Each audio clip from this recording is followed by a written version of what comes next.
So at 47 years old, somebody with a pretty good little resume moved home with his parents. So I'm here to tell you that I got sober. I didn't go to treatment. I moved in with my parents for 14 months. And I want to tell you a little story about my father as a way of illustrating what it's like on the family, and I want to transition to that now. My mother had early onset Alzheimer's at 64 years old. It's the most mysterious disease in the world. And by the time I moved home, my mother could say a few sentences, but she was really approaching the point of where she was not communicating. And so my father was taking care of both of us. And I did what I'd always done, and I went to the freezer and I found his ice cream one night, and I ate all of it. And the next morning, my father wakes in with my mother waiting for her coffee at the table, me waiting to be fed my breakfast, my father going to the ice box, opening the freezer, and seeing that his ice cream carton has been returned empty, and he breaks down into tears. And he looks at me and he says, I've got two of the most important people in my life who are dealing with diseases that I do not understand. How can you do this to me? Then I had no answer. I am not somebody who grew up with alcoholic parents. I'm not someone who has had a child yet who is experiencing these kinds of issues. But I got to see it in my father's eyes. I know I can empathize with, in that moment, what it's like to be on the other side. So let's begin to transition on what it is to be able to get folks the help that they need. I can tell you this. I've done a lot of work with people, both families as well as people that are addicts and alcoholics who are working on getting sober. Right now, in my house, in our kitchen, in our sitting area, we probably have 30 men who are having an AA meeting in our house. I've been doing that for 10 years. My story is no different than most of those men. Community is the key. We can bring every professional into the equation that there is, but until, and this is my experience through and through, until someone who is struggling with addiction can find a community that they feel comfortable and safe in and want to grow with, you can't solve the riddle otherwise. I really, really do believe that at my deepest foundation. And what's interesting, I'll go second, is it doesn't have to be contemporaries. This age range that's probably sitting in our kitchen tonight goes from gentlemen that are in their 70s literally to young men that grew up with my daughters. And that's and I want to give you another point, is the degree of love and connection that are in those communities is phenomenal. Other than young men who are family members, I can only name 2 young men that I tell them that I love them every time that I see them, and they're the 2 classmates of my girls who show up at my house on Monday nights. And if you think about the strength of that bond, hopefully you can understand and appreciate the importance of community. And I would suggest that it's equally as important for family members who are going through this process, and that's the reason the CARES program exists, is to find supports and community for them to be in. Because I've also dealt with many families who have called me to try to get guidance on what to do with their kids. And the first recommendation that I have is, I've got friends who are going through the same thing that you are, here's their number. Sometimes I recommend other types of programs, but the number one thing is to find other people who are dealing with the same thing. So that's community. The last few things I'm going to rattle off, and then we'll go wherever you want to, Renee, is another thing from the alcoholic or the addict's perspective, and that what we need to actually be in the dialogue with anyone is we have to dispense with judgment. I would never be able to have gotten where I did if I was still encountering the type of judgment that I experienced, that I was so afraid of. I had to be in a judgment-free environment. I recognize that's difficult, but that is extremely important. You have to have a safe place to heal. And then we can get into some other specifics. So I'll go anywhere you want to go. So you can see why everyone's a friend of Lynn. Thank you. Thank you, Lynn, for sharing. One thing that stands out to me, how can you do this to me?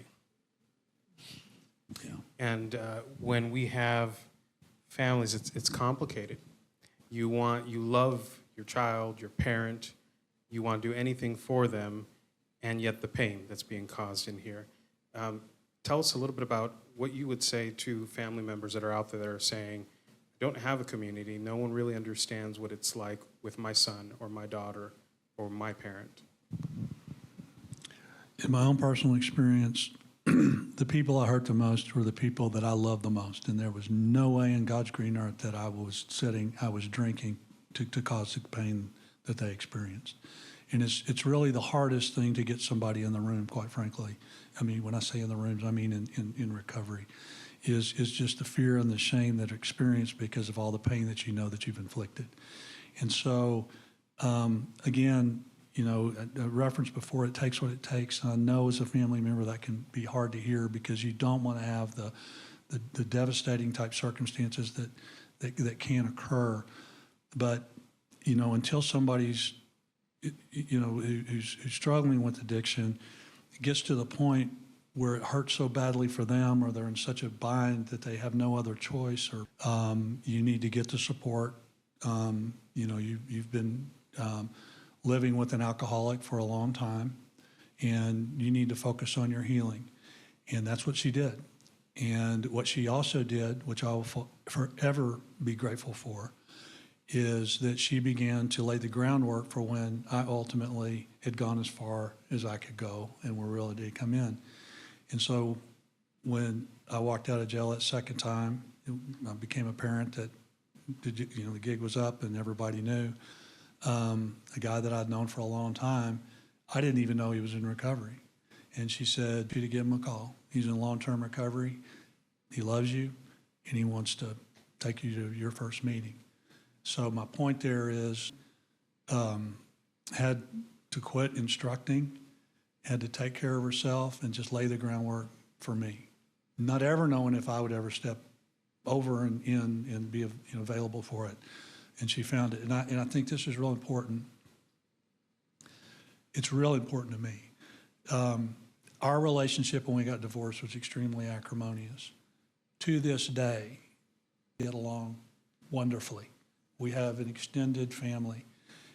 What's interesting about it is, Turner has 18 years of sobriety. My kids now, for the most part, have been raised in a sober environment, and it's beautiful. My daughter's getting married on May the 3rd. We had a big party. 2/3 of the people who attended don't drink. I never experienced that before in my life. So I just want to tell y'all it does end well, but my gosh, it took her to put the brakes on, take care of herself, lay the groundwork for me whenever that time came. And Lynn, I want to ask you one more question, but also let everyone know if you have questions or thoughts, please, by all means, we got a microphone. We'll be moving this around. We want this to be an interactive experience. So please think of any questions that you have. Lynn is here to answer that. And Lynn, my last question for you, you say that she did take care of herself.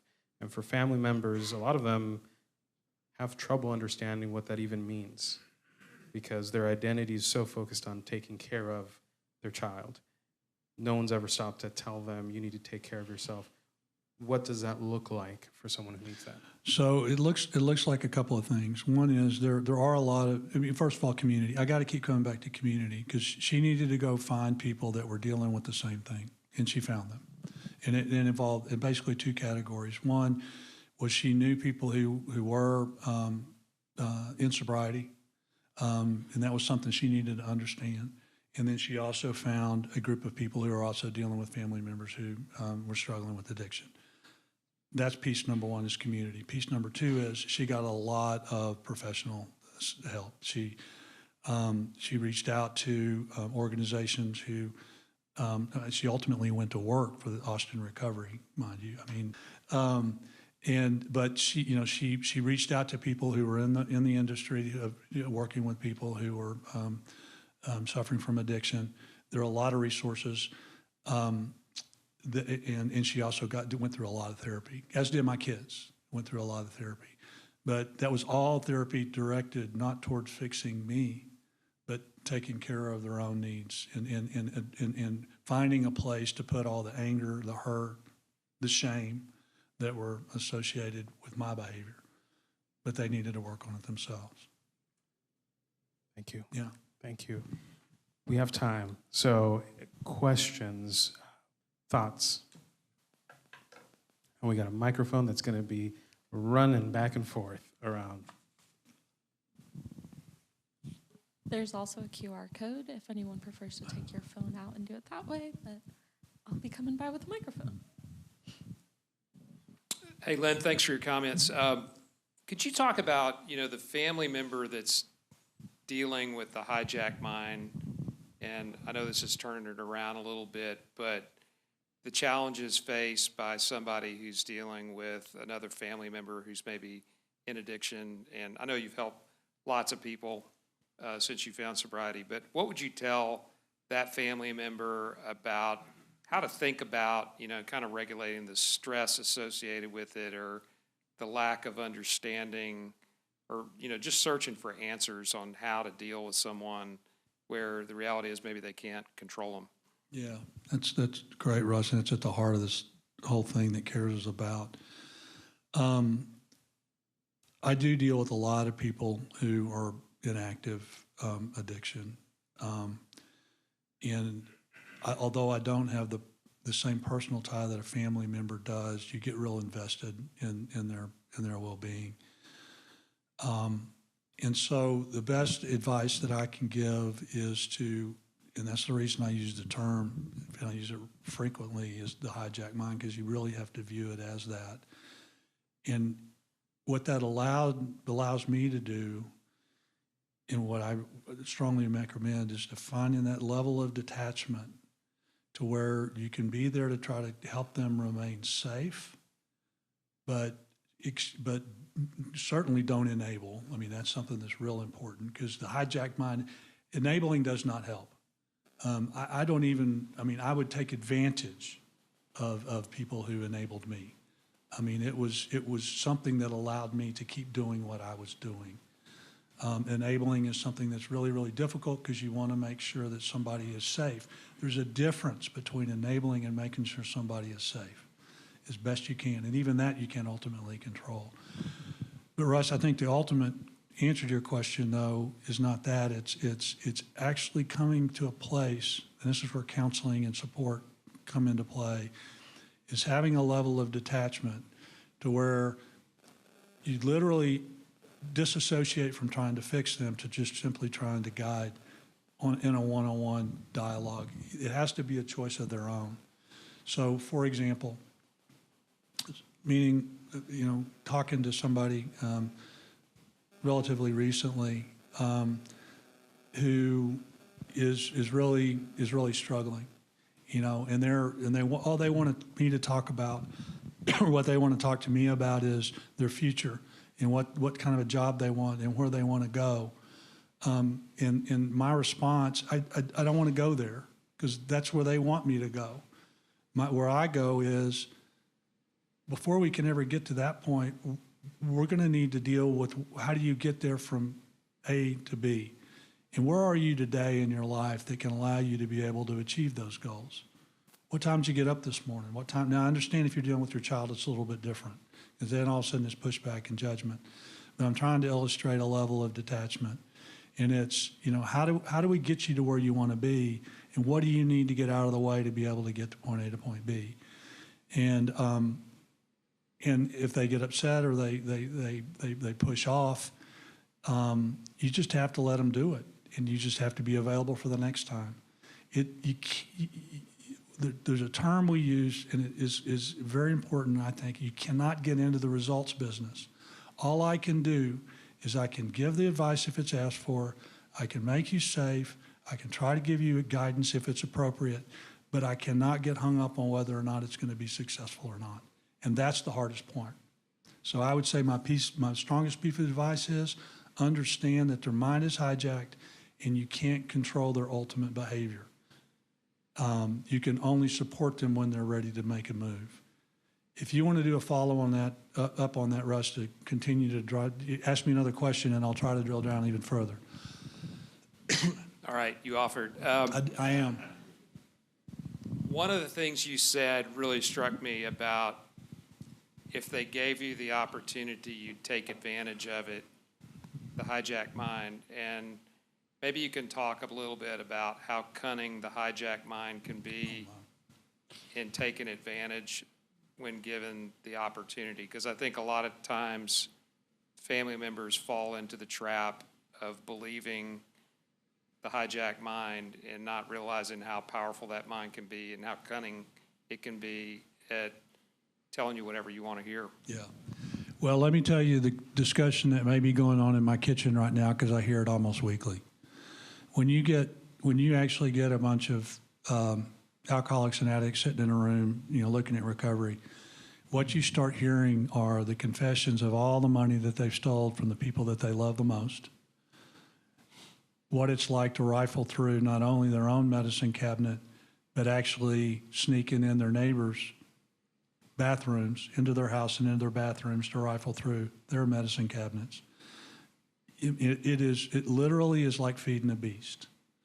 When I would get going, I did not want to stop.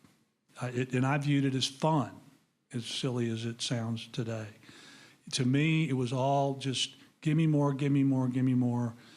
I was, and I don't think I'm unusual in this context because I hear people talking about it all the time. I just need to feed the beast, and as long as I'm feeding the beast, then I'm having fun, and I want people to come join me.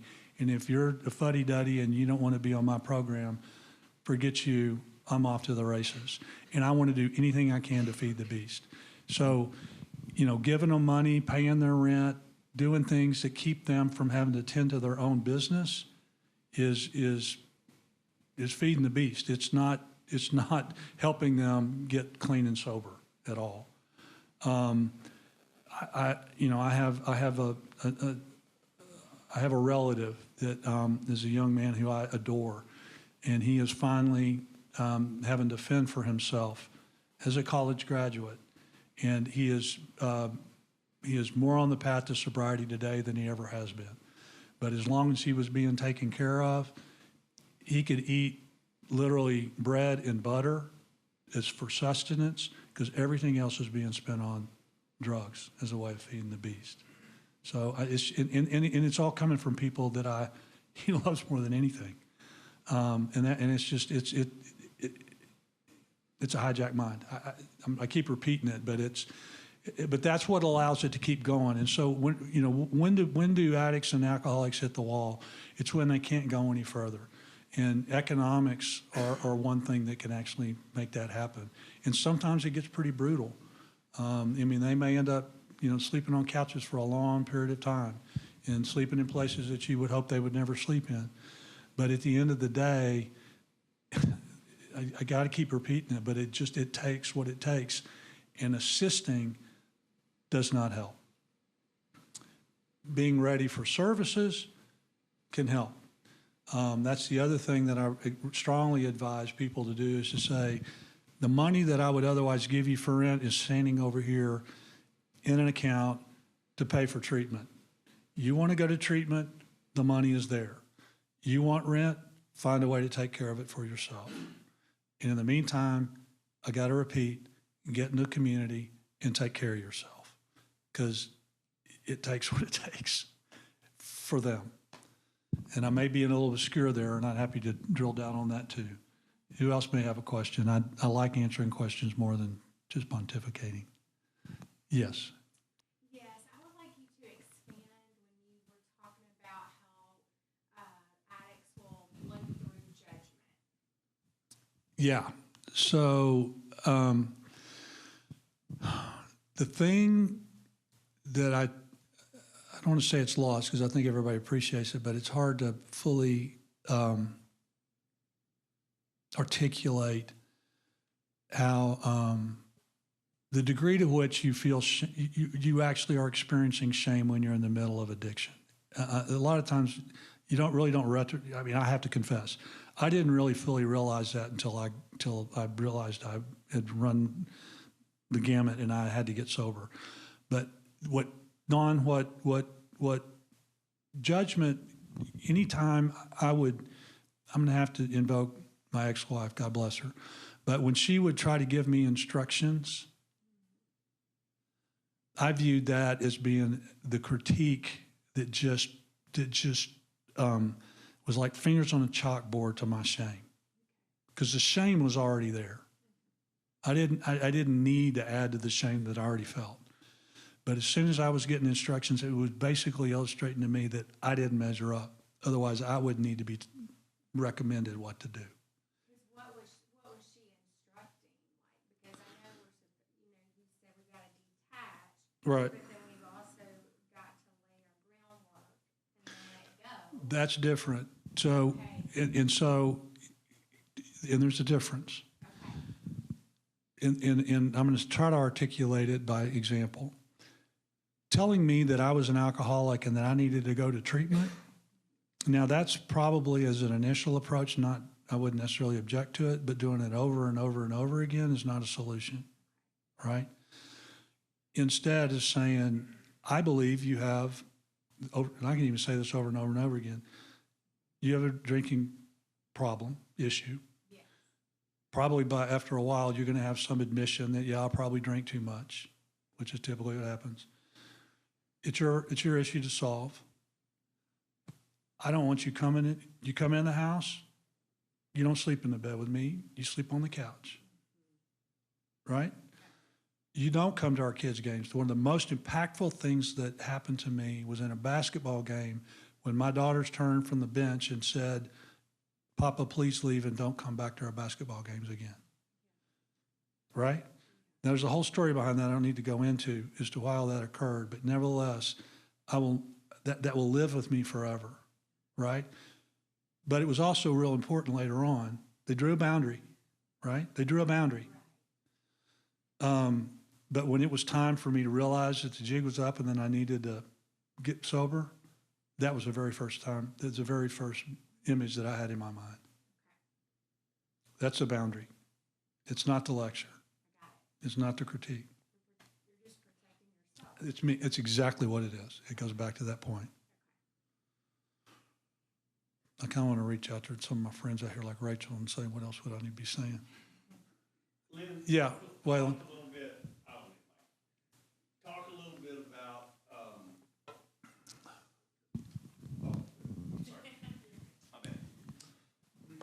Talk for a minute, if you could, about the person that has the addiction. Okay, there's the problem. That's the person. Right. The family members that are around them. Talk a little bit about where you begin to see. I mean, I bought into a lot of stuff. Instead of, I mean, you just said something that has just totally made my whole night. I should have been drawing a boundary to protect myself, and that was okay. Yeah. I can't fix her. Her was my ex-wife. But I can draw a boundary and protect myself. And in doing so, I would have been protecting my daughter. Correct. And I did neither. Talk about just a little, whatever, about when you're me, in that example, how do I recognize, okay, wait, whoa, this is wrong. We have a problem. Let me, not to turn it back to you, but to turn it back to you. Is there any instance in there, in that process, where you're thinking, I'm sure I'm giving a lot here, more than I may have before? I mean, did you ever get to the point in that process where you started really even just acknowledging that that there was more outflow than you were really accustomed to before? The answer is yes, but for me, for my personal experience, it was a very slow boil. Yeah. I'm a doer, I'm a shaker, I'm a mover, I'm a fixer, I'm going to fix. So it just went on and on and on until the point I got mad. Yeah. And then I was just flat pissed off about it. Right. And it just shifted. And if I could have understood what was going on and somebody would have been talking to me a little bit about that, and I would have known, wait a minute, let me draw a little line right here. Yeah. That line might have moved a little bit, but I would have started drawing the line. And again, this is a spousal example, not a parent or a child or whatever. It's still the same. It's still the same, even with the child, and that's where I go to my relative. It's still the same. I mean, he would call me and ask me to drive him places, and I was like, "You go get a job, you cover your own Uber, but man, I will take you to dinner anytime you want to go to dinner." Right? But back to your point, Waylon, I think this is not going to be a direct answer to your question, but I'm going to tell you why I think that's a problem. Is because what you just described is textbook. But we don't have any information out there about the fact that it's textbook. Period. But I really do believe, having seen it over and over and over again, and the people that I deal with, is there's a point at which we just go, wait a minute, the outflow is much greater than it should be. And it shouldn't get to the point where we get ticked off, right? And so, quite frankly, that's the reason for these kinds of initiatives, is to where you can start getting the word out. And look, I didn't acknowledge this from the very beginning. Those of us who are the addicts and the alcoholics have places we can go. You do have them for the family members, although the community is really pretty small, right? And this is real important to the CARES program, and now what got us all so excited about it is, and I'll give a reference. I mean, Al-Anon. I know people who have been saved by Al-Anon. I actually, my first sponsor was both, and he prefers to go to Al-Anon meetings and he prefers to go to AA meetings. But it's a small community, Al-Anon is. We've got to find a way to get the message out to the family members to be able to say, when you start seeing this behavior and it starts moving in the wrong direction, don't just get to a point where you get upset and all of the lines of, this is the other thing too, is that you also want to leave those lines of communication. You don't want to go so far in the blow up where the lines of communication get broken. That's another piece that's real important that I haven't said, because you may be the last resort. So that's a dilemma. Having worked with a lot of parents, it's like, how do I keep those lines of communication apart without my heart just being ripped open? And that's where the self-care comes in. But to your point, Waylon, most people who go through this have no idea when it's gone too far. And the reason I would say is because we just don't have we don't give the information out, but it's textbook. I don't know of a family who hasn't gone too far unless they have some high degree of sobriety already, familiarity in advance. Lynn, if I can ask, when you say a lot of this information exists, it's out there, Yeah. but they don't have it, what can our communities be doing more? Well, I think, okay, so let's use CARES as an example, all right? Because I mean, I think churches are often where people turn for help. And to the extent we can train church members, church staff, what to look for, where to go, have the resources all that are available. I mean, I want to just say, for anybody who needs to go to treatment, and everybody's like, oh my God, I can't afford to go to treatment. We have several different organizations in town that will help fund treatment for people who can't afford it. There's a whole discussion behind that. It used to be greater than it is, but anyway, I think we need to start, in those communities where you already have caregiving communities, and churches make a lot of sense. If we can begin to start doing it there, then you can replicate it in other type of communities where care and concern and community exists. Schools is another one, PTA, but then you get into all sorts of other maybe legal issues, but it needs to be in a community. PSAs I don't think work anymore because not everybody watches TV, watches the same television channels, if at all. But I think it has to be within the communities in which we live. if I'm sitting here and I'm an addict right now, or I'm watching online and I'm suffering with addiction in whichever form or fashion, what's the one thing that Lynn would say, if you only hear one thing, here's what you need to hear tonight? As the addict? As the addict. So say I am the addict. Right. Now that you've gone through everything you've gone through, if you could boil it down to one piece of advice or one tip or, sentences, what is it you would say directly to me? You're not alone. And I will come meet you wherever you need me to come meet you. And the way that I said that's real important. I will come to you to meet you wherever you need me to meet you. Not my prescription, your prescription. I never really had that discussion with anybody. The closest I came, frankly, to having any concern coming at me from that perspective was from my daughters after the 10-point alcohol test they took. That's what they came to me for. Did I push them back? Yes. The last thing I wanted to do was to confront the fact that my kids were concerned about me being an alcoholic.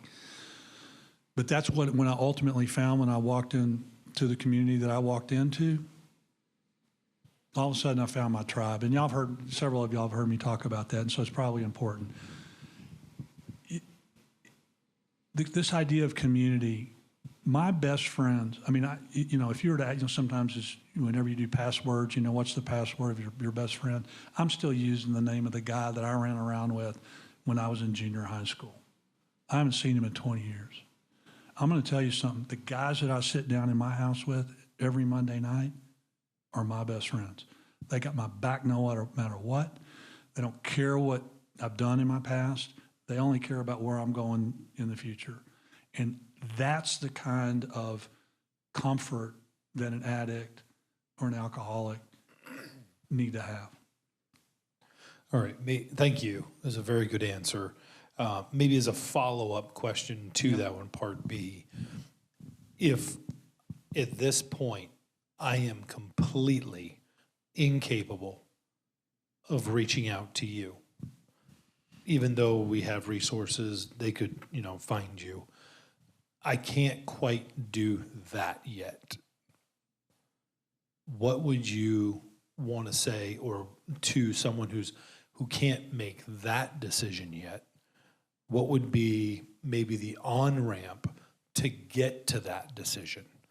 In other words, what would you say to someone, look, if I can give you one piece, do this, or I would say that, because they're, the person who just isn't at the point to say, I'm going to reach out, you can come to me. I'm too scared for you to even come to me. I'm too scared to even reach out. Yeah. Okay, I've got two different answers to that. If I'm literally in a dialogue with them, because I deal with this a lot, my answer is, all I want for you is to wake up in the morning. So would you mind if I call you in the morning? I have that conversation a lot. You get somebody who's really, really strung out, they're on their last leg, all they want to hear is that somebody cares about them, but they don't want to be interceded, and they want to go to bed, and they want to know it's all right, and be available and give them a call in the morning. That's one. Two is, if you're talking about resources, if that's what's behind your question, I say go to some place you find is safe. What's safe for you? Go there.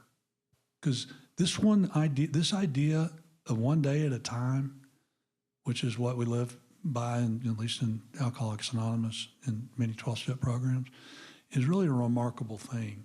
And I don't think it's really focused on enough about what it really is. It's really, forget about the future, forget about the past, just get to tomorrow. And I'm telling you, When I first got sober, I could not work. In fact, I'm looking over my notes of a talk I gave in 2015. I went a year without a paycheck.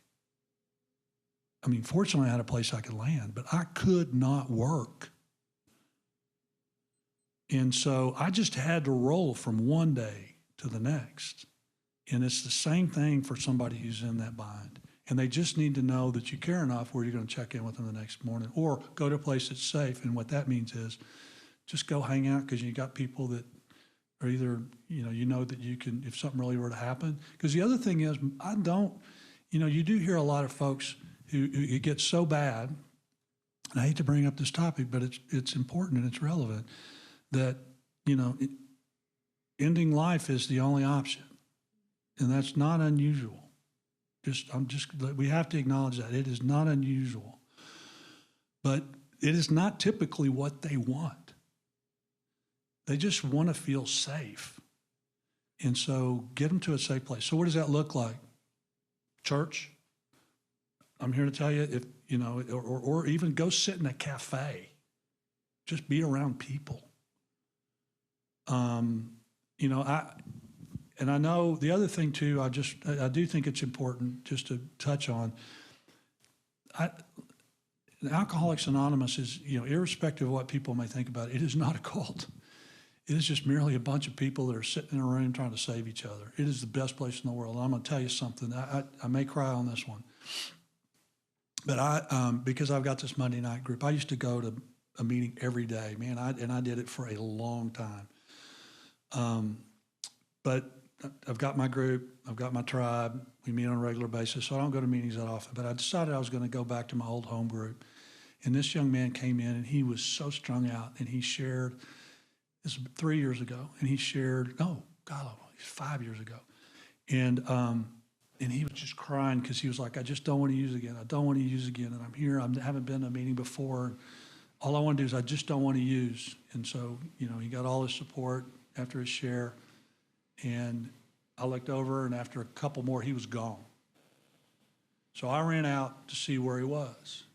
And I caught him before he got in his car. Because where he was going, he's going to go cop. He's going to go by. And I just said, hey, man, let's just sit here and talk for a bit. What's going on? What scares you? You were just in there talking about how you didn't want to use again, and you run out. Where are you going? I know, it's one of those things. It's not getting engaged as his deal in his mania, but I was like, look, I've been at this a long time. You're not going to tell me that you were just going to the bathroom and running to your car, right? I know exactly where you're going to go. Let's just sit down and talk about it. And we did. For the rest of the meeting, we spent it outside. I said, look, you don't know me from Adam, but I care about you getting to tomorrow. Let's meet here tomorrow and go to the same meeting together. And we did. That young man just celebrated 5 years of sobriety and got married last month.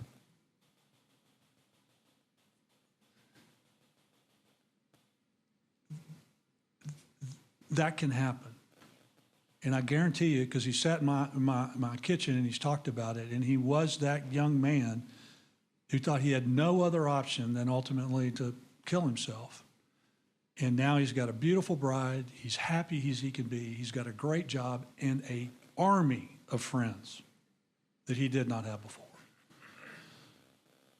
Anyway, I'm preaching.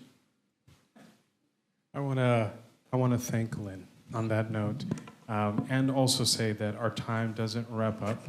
We are having space that we're going to still continue to engage. If you have questions, please, by all means. Lynn made a great point and emphasized it, the value of community, of how powerful it can be for someone who's about to take their life, and to know that they're heard, that they are seen, and how powerful that is. And Lynn, for you to be the first of many speakers who share their life story, their expertise, resources here, we're very grateful. Because I know that there's a lot of people, myself included, that really connect with everything that you have shared as a son and as a father. And so thank you for sharing your story. And what's happening here, this is the goal, is that we're building community, people that connect with each other, that talk with each other, that share stories, but also share resources that share what do we do when it's 11 o'clock at night and we don't know how to help our loved one, our family member, and we're here again.